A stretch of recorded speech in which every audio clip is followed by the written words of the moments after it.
हरे कृष्ण हरे कृष्ण हरे कृष्ण। आत्मीय बंधु भगिनी, यह संसार दुखों का आलय है और यह क्षणभंगुर भी है। और हम सभी लोग, कुछ लोगों को छोड़ करके ज्यादातर लोग दुखों के चक्कर में ही जिंदगी को काट देते हैं। केवल यह मनुष्य मात्र है कि जो प्रयास करके दुखों के सागर से पार जा सकता है। और इसका जो भगवान ने उपाय बताया है कि वह परमात्मा को, परम पुरुष को जब प्राप्त कर लेता है तब वह इस प्रकार के दुखों से पार चला जाता है। आइए आज हम श्रीमद् भगवद गीता के 8वें अध्याय के और 15वें श्लोक का पाठ कर रहे हैं, जो इसी भाव का संदेश देता है। श्री भगवानुवाच मामुपेत्य पुनर्जन्म दुःखालयमशाश्वतम् नाप्नुवन्ति महात्मानः संसिद्धिं परमां गता। भगवान ने कहा कि परम सिद्धि को प्राप्त महात्मा जन मुझको प्राप्त होकर के इस दुखों के आलय एवं क्षणभंगुर पुनर्जन्म को प्राप्त नहीं होते हैं। बंधु भगिनी, यहां पर जो बात कही जा रही है कि दुखों के इस आलय से मुक्ति हो सकती है, पुनर्जन्म से मुक्ति हो सकती है, बशर्ते क्या बात है कि परम सिद्धि को व्यक्ति प्राप्त कर ले। तो वह स्थिति जिससे साधक फिर कुछ भी साधना करना शेष नहीं रह सकता है।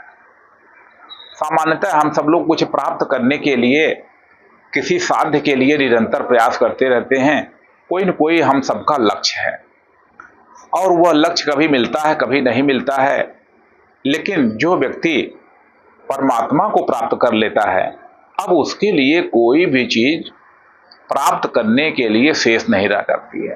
कहा गया है कि चाह गई चिंता गई मनवा बेपरवाह, और जिन्हें कछु न चाहिए वे जग सहंसा। और यह स्थिति तभी आती है कि जब व्यक्ति वह परम पुरुष परमात्मा को प्राप्त कर लेता है, भगवान को प्राप्त कर लेता है, ईश्वर का दर्शन कर लेता है। ऐसे व्यक्ति को यहां पर जो कह रहे हैं कि महात्मानः संसिद्धिं परमां गतः। तो ऐसे महात्मा जो लोग परम सिद्धि को प्राप्त कर लेते हैं, यानी कि परम सिद्धि को प्राप्त करने के बाद जो व्यक्ति परमात्मा को मामुपेत्य, माम धन उपेत्य, मुझको प्राप्त कर लेता है, वह व्यक्ति इस दुख आलयम अशाश्वतम, दुखालय माने दुखों का घर। अब आप देखिए कि कितने प्रकार का दुख लगा हुआ है। कोई वस्तु हमें प्राप्त हो गई है तो उसको प्राप्त करते तो हम सुखी अनुभव कर रहे हैं, लेकिन वही वस्तु थोड़ी देर के बाद हमें दुखदायी प्रतीक होने लगती है।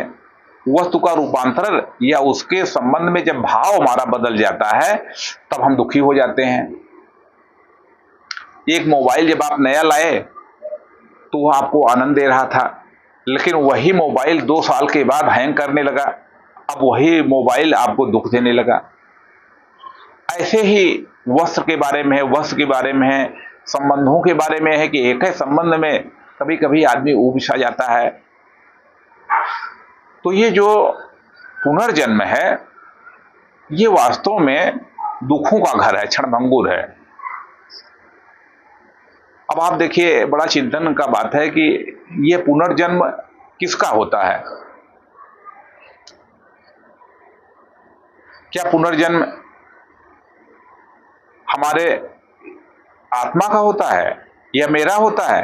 तो सामान्यतः देखिए कि हम सब लोगों ने अपने को शरीर मान लिया है, हम अपने को किसी देश का मान लिए हैं, हम अपने को किसी जाति का मान लिए हैं। तो वास्तव में जो मृत्यु होती है इस शरीर की होती है, जिसका शरीर है उसकी मृत्यु कहां होती है। तो ये जब आदमी मान्यताओं को तोड़ देता है, मानने की बात है, जब तक हम यह मानते रहते हैं कि हम ये हैं, हम वो हैं, और यह मानते मानते आप देखिए कि जब आदमी मृत्यु को, जिस दिन कोई भी व्यक्ति मर जाता है, उसके सभी इस प्रकार की पहचान एकाएक नष्ट हो जाती है। तो क्षण भंगुर, ये जो क्षण चाहे 100 साल का है, चाहे 50 साल का है, चाहे 30 साल का है, जब भी व्यक्ति की मृत्यु होती है तो उसके साथ जो भी कुछ पहचान है वह उसकी नष्ट हो जाती है, केवल उसका नाम रह जाता है। लेकिन जिसने जन्म लिया है, जिसको ये शरीर मिला हुआ है, तो वह तो पुनर्जन्म लेता है, उसी का जन्म होता है। वास्तव में शरीर का पुनर्जन्म नहीं होता है, इस पुनर्जन्म को धारण करने वाला जो है वो आत्मा है। अब ऐसा वो आदमी परबस जन्म लेता रहता है। आप देखिए कि इसी रूप में मनुष्य जन्म बड़ा विशेष है कि अगर आपको सद्गुरु मिल गए, अगर आपने श्रीमद् भगवत गीता का आश्रय ले लिया, आप धीरे धीरे देखेंगे कि इस जो कि क्षण भंगुर है, ये नष्ट होने ही वाला है। तो आपके मन में हो जाएगा कि इससे क्या एंजॉयमेंट किया जाए। ऐसा एंजॉयमेंट किस काम का कि जो कि परिणाम में एक तो दुख देने वाला है और साथ ही साथ वो नश्वर भी है, वो टिकने वाला भी नहीं है। तो ऐसे जो दुखों का भंडार है, दुखों का गर्भ है, वास्तव में पुनर्जन्म ही तो सबसे बड़ा दुख का कारण है। जन्मत मरद दूसरा दुख हुई। आदमी पढ़ाई करने लगा, थोड़ा सा पढ़ाई करने के बाद फिर पैसा कमाने लगा, पैसा कमाने लगा, फिर परिवार चलाने लगा। जिंदगी भर वो जो है लगातार कुछ न कुछ करता रहता है और सोचता है कि मैं सुखी हो जाऊं, लेकिन वह सुखी नहीं होता है। तो यहां पर भगवान ने जो सुख का पता बताया है, डेस्टिनेशन बताया है, वह हम सब लोगों को गांठ बांध लेना चाहिए। और गांठ ये बांध लेना चाहिए कि वास्तव में जो भगवान ने कहा कि माम उपेत्य, जो मुझको प्राप्त कर लेता है। इसलिए तो हमें अपने जीवन का जो गोल बनाना चाहिए वह भगवान की प्राप्ति को ही बनाना चाहिए। और यह तभी हो पाएगा कि जब हम, जो हमारी इंद्रियां हैं, जो कि हमको बाहर संसार की ओर, सुख दुख की ओर खींचती रहती हैं, भोगों का संस्कार हमारे मन पर बनता रहता है, जिसके नाते हमें पुनर्जन्म लेना पड़ता है, वहां से हम निवृत्त हो जाएं और महात्मा बनने का, महात्मा का जीवन जीने का संकल्प कर लें। और जब आदमी धीरे धीरे तैयारी करता है तो उससे संसिद्धि अपने आप मिलती ही है।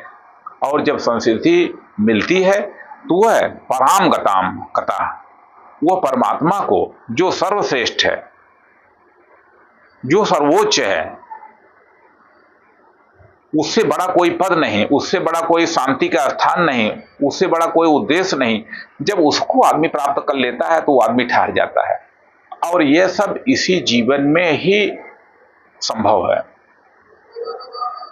जब सद्गुरु का ज्ञान हमको मिलता है, जब सद्गुरु का मार्गदर्शन हमको मिलता है, जब भगवान कृष्ण के हम सामने समर्पण कर देते हैं, तो कोई भी वस्तु, कोई भी स्थान, कोई भी परिस्थिति, कोई भी पद, जब उसके सत्य के बारे में हम जान लेते हैं कि चाहे कोई भी इस संसार का बड़ा सा बड़ा पद हो, वह हमको चिरकाल के लिए, अनंत काल के लिए, सदा के लिए सुखी नहीं बना सकता। अमेरिका के राष्ट्रपति हैं आदरणीय जो बाइडेन जी, उनका मैं उदाहरण दे रहा हूं। वह दुनिया के सबसे बुजुर्ग नेता हैं और वो राष्ट्रपति हैं। उनकी उम्र लगभग 82 वर्ष की हो गई है। आदमी रास्ता नहीं चल पा रहा है, सीढ़ी से गिर जा रहा है, क्या सुखी है? लेकिन जब आदमी बहिर्मुख हो जाता है तो सोचता है कि इसी में सुख है, प्रधानमंत्री की कुर्सी में सुख है, लोगों ने जो हमको मोमेंटो दिया है उसमें सुख है, जो हम प्रधानमंत्री और विधायक और सांसद बन रहे हैं इसमें सुख है। जब लोग भाई साहब कहते हैं तो वो सुनने में सुख लगता है। लेकिन बंधुओं, यह सब सुख क्षण भंगुर हैं, क्षण भर के लिए हैं, क्षण में ही नष्ट हो जाने वाले हैं। कोई आपको कितना भी उत्तम भोजन करा दे, 4 घंटे के बाद वो भूख फिर लग जाएगी। तो इसी प्रकार से व्यक्ति की जो सदा सर्वदा के लिए भूख शांत हो जाना है, वह परमानंद की प्राप्ति है। कि जब आदमी कुछ भी जो बाहर का है प्राप्त करने का विचार त्याग देगा और स्वयं में ही आत्मसंतुष्ट हो जाएगा, यानी वह परमानंद को प्राप्त हो जाएगा, तब उसके साथ ऐसी स्थिति घटित हो जाएगी। आइए बंधुओं, इस आध्यात्म यात्रा के महान पड़ाव की ओर हम सब लोग बढ़ें। एक ऐसी यात्रा भी है जो हमें एक विशेष जीवन प्रदान करने वाली है। कोई बाहर की चीज है जो आपको परमानंद दे सकें, दुखों के सागर से बचा सकें, ऐसी कोई वस्तु, ऐसी कोई दवाई, ऐसी कोई मेडिसिन नहीं है।